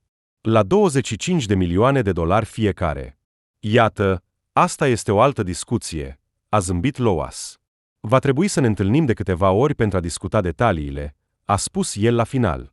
Au trecut câteva zile, iar Loas a început să se gândească la cum să desfășoare această operațiune. Bagira, Johnny și Cupid la mine, a ordonat șeful prin radio. Avem o afacere planificată. Bagira, pe numele ei Elena Cucușchina, o actriță nereușită, a jucat multe roluri diferite. A fost și amanta, și doctor, și femeie de afaceri. A intrat în echipa lui Loas din TV Johnny, pe numele său Evgeni Kustarev, candidat la științe tehnice, inginer, conferențiar la Universitatea din Samara, era responsabil pentru partea tehnică a calculelor, selecția materialelor și cercetările inginerești. Cupid, Artem Zaleiko, maestru sportiv la tir cu arcul și maestru sportiv la tir pe teren din Moscova, era folosit de Baranov ca forță fizică, dacă trebuia să aducă sau să ducă pe cineva sau ceva, și pentru a lovi cu precizie ținta pentru neutralizarea inamicului. Așadar, a început Loas, trebuie să ne gândim împreună cum să transportăm diamantele în Rusia. Este vorba nu despre pietre obișnuite, ci despre diamante colorate. Iar valoarea lor este pur și simplu exorbitantă. Ce propunere aveți? S-a adresat el celor 3 oameni ai săi și unui alt bărbat foarte isteț. Desigur, nu poate fi bagaj de mână, a spus Johnny, scărpinându-se în cap. Și chiar dacă bagajul este predat, trece și el prin scanner. Deci, este un obiect voluminos? A susținut Sfântul Loas. Atunci ce ar putea fi? Ceva la care nu pot să se plângă la aeroport? Poate, pur și simplu, să punem diamantele în stomacul vreunui câine sau pisici. A speculat Bagira. Nu. A respins imediat această sugestie bărbatul, pe care îl numeau simplu cap de broască. Ar putea vomita sau merge la toaletă. Ce facem atunci? Trebuie să luăm o persoană care vine oficial în America din Rusia. De exemplu, un artist sau un fotograf pentru o expoziție, a întrebat Cupid. Da, acolo aceste obiecte de artă sunt verificate foarte bine. Este un instrument muzical, a sărit de pe scaun cap de broască. Exact. Orchestra va veni în turneu în SUA. Dar nu vor căra un pian, a obiectat Johnny. Și ce? Poate altceva? Numai contrabasul. A spus Loas în șoaptă. Are cea mai mare cutie, așa că nu-l vor putea trece prin scannerul mare. Și dacă, dar va suna scannerul manual. Și ce? Are corzi metalici. Nimeni nu va acorda o atenție deosebită. Diamantele trebuie doar să fie atașate de partea laterală, astfel încât nimeni să nu le descopere. A adăugat cap de broască, iar în general ideea era bună. Bagira, tu zbori la Moscova, caută acolo un contrabasist potrivit, a spus mafiotul femeii. Numai să nu fie vreo amantă în acest caz. Găsește pe cineva singur. Rapid, începe o relație cu el, iar apoi, cumva, scuză-te, am întâlnit pe altcineva. Johnny, tu și Cupid lucrați la tehnica de atașare a diamantelor la contrabas. Instrumentul ți-l voi aduce mâine. Totul trebuie să decurgă perfect, astfel încât niciun diamant să nu sară. Cap de broască, tu trebuie să găsești adezivul necesar. Bagira a zburat la Moscova a doua zi dimineața. Mai întâi a verificat pe toți cei care cântau la Filarmonica Mare, dar acolo, pentru afacerea ei, nimeni nu s-a potrivit. Cucușchina a făcut cercetări prin canalele sale și a selectat 2 candidaturi potrivite. Unul era contrabasist din Orchestra Simfonică de Tineret, Timur Iezov, avea 22 de ani, iar celălalt era un bărbat din Orchestra Simfonică Mică, Igor Beliakov. Iezov este prea tânăr, a speculat femeia. Va fi ușor să încep o relație cu el, dar va fi mai greu să mă despart de el. Toate aceste lacrimi și suspine despre cât de mult mă iubește. Așa că trebuie să verific cu cine locuiește, iar apoi mă voi ocupa de Beliacov. Timur Iezov locuia cu părinții. Aceasta complică totul. Bagira a decis să se uite la datele lui Beliacov. Așa, locuiește singur, nu este căsătorit. Am citit informațiile pe care mi le-au trimis. Asta e bine. O să merg mai întâi la concert, să-l văd, iar apoi voi gândi mai departe. În plus, mi s-a spus că au turneu în SUA toamna, iar noi trebuie să transportăm diamantele până de anul nou. Femeia a cumpărat un bilet la concert, iar la final aproape că a adormit. În cele din urmă, Cucușchina a auzit aplauze puternice și și-a deschis ochii. Doamne, ce idiot! A gândit Bagira, văzându-le pe Beliacov, care după concert își căra contrabasul. Acesta este cu siguranță. S-a bucurat femeia. Cucușchina a mai fost la câteva concerte cu Igor, a făcut câteva fotografii. Apoi, femeia a încercat să afle cât mai multe despre acest om prin intermediul radioului gurii. După 3 săptămâni, s-a întors în America. Loas, a spus Bagira când s-a întâlnit cu șeful, îl cheamă Beliacov Igor Iurievici. Este din Moscova, cântă în orchestra simfonică mică, nu este căsătorit, părinții au murit, locuiește singur. Orchestra lor vine la noi în turneu în octombrie. Deci, în o lună și jumătate, a speculat Baranov. Ei bine, foarte bine. Bună treabă, Bagira. Încă 2 săptămâni au trecut până la finalizarea ultimelor experimente. Johnny și Cupid au distrus tot contrabasul pe care l-au avut. După experimentele lor, putea fi pur și simplu aruncat la gunoi. Ei bine, bine făcut, a lăudat mafiotul oamenii săi. Acum așteptăm oaspeții. Avem nevoie de informații despre ce hotel și în ce cameră se va caza Beliacov. Trebuie să calculăm totul până la cele mai mici detalii. Au mai rămas câteva zile până la sosirea orchestrei din Moscova, când Loas și oamenii săi s-au dus la hotel. Acolo au inspectat restaurantul, au calculat cu ce să-l hrănească pe Beliacov, apoi au calculat timpul necesar pentru a-l duce la cameră. Johnny a obținut informații precise despre ce cameră a ocupat contrabasistul. Loas a închiriat-o pentru o zi, astfel încât să poată repeta totul acolo și să verifice din nou. Propun să punem somnifere în vin, nu în mâncare, a spus Cupid șefului. Trebuie doar să-l distragem pentru o vreme, iar dacă punem pulbere în supă, trebuie să amestecăm cu lingura pentru a se dizolva mai repede. Dar așa, am pus neobservat în vin, în timp ce el, de exemplu, citește meniul. Atunci trebuie să comandăm doar prima felie, a susținut liderul. Îi voi propune să-și aleagă singur felul principal, iar tu în acel moment îi vei pune somnifere neobservat. Voi sta astfel încât să fie acoperit și nimeni să nu-ți vadă mâinile. Dar el va fi, cel mai probabil, nu singur în hotel, a intervenit Cap de Broască. Trebuie să facem ceva și cu partenerul său. Poate să invităm fetele și să le închiriem o cameră separată? A propus Johnny. Cred că în ultima seară vor sărbători finalul turneului într-un bar ieftin, a speculat Loas. Vom trimite acolo pe cineva de-al nostru să-i răsfețe pe acești muzicieni toată noaptea. Trebuie să verificăm cine va locui cu Beliacov.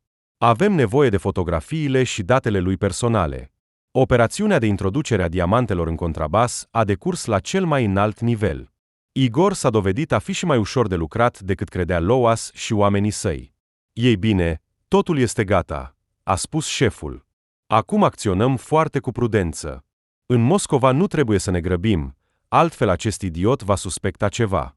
Bagira, de mâine începe jocul tău. Femeia a zburat seara la Moscova. Ea își gândise deja planul. I se părea că va fi ușor să înceapă o relație cu Beliacov. Așa a și fost. Loas, deja mă îngreunează acest contrabas, se plângea ea mafiotului la telefon. Nu pot să-l ascult. Lasă-l, a râs Baranov. Este un instrument foarte nobil. Nu m-aș mira dacă după această afacere ai începe să cânți la el. Glumea el. Totul mergea bine. Igor s-a îndrăgostit imediat de Cucușchina, dar foarte repede femeia a realizat că va fi greu să scape de el. Loas, cred că va trebui să mor pentru el, se consulta ea cu șeful. Este îndrăgostit de mine până peste cap. Dacă îi spun că nu-l mai iubesc, asta ar putea stârni suspiciuni. Ei bine, bine, de îndată ce te vei muta la el și vom înlocui contrabasul său, atunci să se întâmple o tragedie cu tine. Aranjează ceva într-un morgă, a răspuns patronul. Mâine la tine vor veni Johnny și Cupid. În cele din urmă, Cucușchina s-a mutat în apartamentul lui Beliakov. Acesta din urmă își căra mereu contrabasul cu el, iar noaptea era periculos să-l scoată din apartament. În jos, mereu stătea vreo bătrână, o concierge curioasă, care nu dormea toată noaptea. Ce naiba, se înfuria Bagira, cum să-l scot din casă fără acest contrabas? În acea seară, femeia i-a spus lui Igor că ar dori să-i facă un cadou de anul nou, bărbatul s-a gândit imediat și a spus că duminica va avea timp până la 4, iar el va alege și un cadou pentru Ecaterina. Johnny, tu și Cupid trebuie să așteptați duminica lângă casă de la 9 dimineața, a avertizat Bagira colegii săi. În sfârșit, a venit duminica, iar Igor a plecat. Johnny cu contrabasul a intrat în scara blocului. Iată, a venit la prieten. I-a arătat conciergei instrumentul. Aceasta a zâmbit și a dat din cap în semn de aprobat. Hai mai repede, a grăbit-o Bagira pe Johnny. El poate veni în orice moment. Eu îl voi închide și îl voi ridica, a spus ea. Bărbatul a mutat contrabasul în câteva minute și a ieșit repede din apartament. Din păcate, prietenul meu nu este acasă, a spus el aceleași concierge și a ieșit din scara blocului. Johnny, a sunat imediat lui Loas, nu atinge contrabasul până nu ajung eu. Vei scoate diamantele în fața mea, nici măcar din carcasă nu le scoate. Bine, a răspuns bărbatul, te vom aștepta. Atunci îl voi lăsa la hotel. Seara, Bagira se va alătura nouă. Cucușchina nu a reușit să se descurce cu contrabasul timp de o jumătate de oră. Îl deschidea, apoi îl închidea din nou. Tot timpul îi se părea că stă greșit. În cele din urmă, Igor s-a întors acasă și a făcut totul cum trebuie. Femeia avea deja o înțelegere cu o morgă. A luat tot ce avea nevoie și s-a dus la cunoscutul ei. Johnny, hai să-l suni, a spus Bagira. Sunt deja la spital. Mă voi asigura că el va vedea cadavrul. După o oră a venit Igor, bărbatul era în stare de șoc total. Nu știa ce să facă. La început, Igor a uitat chiar contrabasul în morgă, dar apoi și-a amintit și s-a întors după el. Ei bine, când vei pleca, idiot? Se înfuria Bagira în sinea ei. Trebuie să mă întorc la băieți, iar el așteaptă ceva. Probabil spera că se va întâmpla o minune și eu voi învia? A râs ea. Cucușchina s-a înțeles cu lucrătorul de la morgă, a așteptat o jumătate de oră și s-a îndreptat spre ieșire. Trebuia să ajungă cu metroul, iar cel mai rapid drum era printr-un parc. Femeia era aproape de mijloc, când deodată l-a observat pe Beliakov. Îl trăda tot contrabasul acela. Ce idiot! S-a panicat Cucușchina. Chiar dacă s-a schimbat, Igor ar putea să o recunoască. Când mă vei lăsa în pace? Era deja prea târziu să se întoarcă, ar fi putut părea foarte suspect. Bagira a observat că lângă un copac era o mătură, pe care a apucat-o imediat, iar, din păcate, Igor a recunoscut-o. Actrița a jucat rolul unei femei de serviciu. A ajuns cu mătura până la capătul parcului, uneori fluturând-o pe alei. Apoi a aruncat rapid mătura și a alergat spre metrou. După o oră, era deja cu tovarășii săi la hotel. Ascultă, dar dacă el observă că în carcasă nu este contrabasul lui, este nou? A întrebat îngrijorat Cupid. Deci cel pe care l-ai adus era și el nou. Acesta este cu siguranță cel care a fost la el în hotel. Desigur că este, i-a răspuns Johnny. Dacă ar fi avut bani pentru un contrabas nou, nu ar fi trăit într-un apartament atât de sărăcăcios. Ai fi văzut doar locuința lui. Deci, când am lipit diamantele în camera lui, nu am aprins lumina. Am folosit lanternă, a speculat Cupid. Și la lumina lanternei, contrabasul era la fel. Dar cât de mare a fost surpriza când Loas a deschis contrabasul și nu a găsit diamantele. Nu le-am luat, l-au asigurat Johnny și Cupid. De ce ne-am pune în pericol? Nu mai este mult până de anul nou, a răspuns liderul cu furie. Diamantele trebuie să fie la mine în câteva zile. Mi-ați înțeles? A strigat el supărat. Johnny a pus urmărire pe Beliakov. Voia să-l urmărească câteva zile pentru a înțelege ce să facă mai departe. Bagira a ieșit deja din joc, nu mai putea apărea. El își cară mereu contrabasul cu el. Se înfuria Johnny. Este contrabasul nostru sau nu? Nu știu. În plus, în zilele în care l-am urmărit, el nu a ieșit deloc din casă. Și ce să facem acum?" a întrebat Bagira cu dezamăgire în voce. Și ce dacă a găsit deja diamantele și le-a scos?" Exclus," a spus Loas, ai fi observat imediat după comportamentul lui. Tu ai spus că avea încredere în tine. Johnny, urmărește cândva ieși din casă și intră în apartament. Acolo trebuie să verifici tot. Chiar dacă a luat diamantele, ceea ce nu cred, le poate ascunde doar acolo." A doua zi, Johnny era deja dimineața de vreme lângă casa lui Beliacov. Pe la 10 a reușit să intre în clădire și a început să sune la ușă. Din păcate, din apartamentul vecin a ieșit o bătrână. Probabil nu este acasă, i-a spus el. Bine, voi veni mai târziu. Johnny a venit de câteva ori, dar din nou nimeni nu a răspuns. Bărbatul a ieșit pe stradă și s-a apropiat de mașina unde se aflau Bagira și Cupid. Dă-n uneltele și intru, le-a spus el. Se pare că nu este acasă. Nu mai pot aștepta. După 10 minute s-a întors și s-a apropiat de apartamentul lui Beliacov. Bărbatul a sunat din nou. Nu a primit răspuns. Și-a deschis ușor ușa de intrare. În hol stătea un bărbat necunoscut cu un burtă falsă. Ce idiot, s-a gândit Johnny. Înseamnă că a fost acasă dimineața. Se pare că Igor a realizat deja totul. Johnny a verificat tot ce se putea, dar nu a găsit niciun contrabas, nici diamante. Te voi împușca aici și acum, se înfuria el. Unde ai pus diamantele? Unde este vechiul tău contrabas? Igor se ferea, așa că, pentru a-l putea scoate afară, Johnny a chemat Bagira. Ce idiot, se înfuria Johnny, când proprietarul apartamentului a leșinat. Cum ai reușit să te îndrăgostești de el? Este un adevărat idiot. Ce nu faci pentru diamante? A răspuns rapid femeia. Unde are aici amoniac? Trebuie să-l readucem în simțiri. Dar când Igor și-a revenit și l-a văzut pe Caterina, s-a simțit și mai rău. Adu-l aici, a strigat Johnny. Îl voi duce eu. Să spunem că a băut. Ei bine, iată, l-am așteptat toată ziua, iar el zace beat în apartament, a explicat bărbatul conciergeului. Îl voi duce acum la spital. Acolo îl vor pune repede în ordine. Aerul rece și înghețat l-a readus pe Beliacov în simțiri. Un bărbat a început să se opună. Lăsați-mă! Unde mă duceți? Încerca să se elibereze. Și nu trebuie să-mi bagi pistolul în spate. În cele din urmă, toți au ajuns la mașină, în care ușa s-a deschis repede, dar de îndată ce s-a întâmplat asta, s-a auzit o împușcătură, iar toți au auzit sunetul unei anvelope care se dezumflă. Captură! A strigat Cupidon. Încercați să-l trageți repede. A ordonat bărbatul. Dar, într-un fel, Igor a reușit să scape, picioarele lui s-au împiedicat și a căzut în zăpadă. După ei, a auzit bărbatul. Într-o secundă, întreaga curte s-a umplut cu sunetul sirenei de poliție. Igor! Igor! Cineva l-a zguduit pe Beliacov de umăr. Mă auzi? Igor, trezește-te! Dag, a răspuns bărbatul cu greu, și totul a început să se estompeze în fața ochilor lui. A pierdut din nou cunoștința. Din cauza stresului nervos, Igor nu a putut să se ridice din pat timp de 3 zile. Anastasia a venit la el în tot acest timp. Poliția a deschis imediat dosare penale împotriva bandiților, iar Igor a depus mărturie înainte de anul nou. Anastasia, i-a spus Igor prietenei sale când și-a revenit, îți dai seama, totul a fost aranjat de la bun început.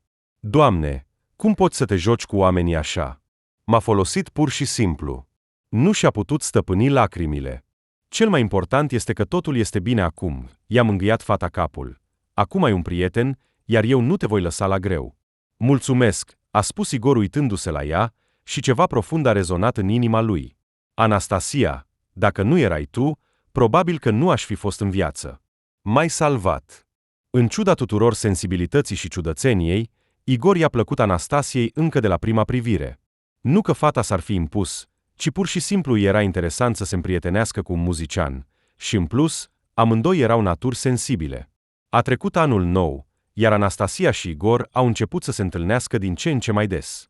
Igor a ezitat mult timp să-și recunoască sentimentele pentru Anastasia. După povestea cu Ecaterina, avea o rană în suflet, așa că Anastasia nu l-a forțat la nimic. Astăzi a fost un concert foarte bun, a spus fata după ce Igor a ieșit. Nu te subestima atât de mult.